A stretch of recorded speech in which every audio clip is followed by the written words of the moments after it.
ഇത് കണ്ടപ്പോൾ തന്നെ കുറേ പേർക്ക് മനസ്സിലായിട്ടുണ്ടാവില്ലേ സ്ഥലം എവിടെയാണെന്ന്. അതെ, ഇത് കൊല്ലം ജില്ലയാണ് കേട്ടോ. കൊല്ലം ജില്ലയിലെ ജടായുപ്പാറ എന്ന സ്ഥലമാണ് ഇത്. വളരെ മനോഹരമായ സ്ഥലത്ത് പാറയിൽ മാത്രം നിർമ്മിച്ചെടുത്തൊരു ശില്പമാണ് ജടായുവിൻ്റേത് കേട്ടോ.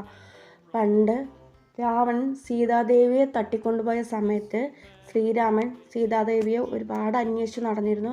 പക്ഷേ കണ്ടുപിടിക്കാൻ പറ്റിയിട്ടുണ്ടായിരുന്നില്ല. ആ സമയത്താണ് നമ്മുടെ ജടായു ശ്രീരാമനെ സഹായിക്കുകയും സീതാദേവിയെ അന്വേഷിച്ചിറങ്ങുകയും ചെയ്തിട്ടുണ്ടായിരുന്നത്. പക്ഷേ നിർഭാഗ്യവശാൽ ജടായുവിന് വധിക്കപ്പെടേണ്ട ഒരു അവസ്ഥയുണ്ടായി. ആ സമയത്ത് ശ്രീരാമൻ്റെ അനുഗ്രഹം ലഭിക്കുകയും ഉണ്ടായിരുന്നു കേട്ടോ.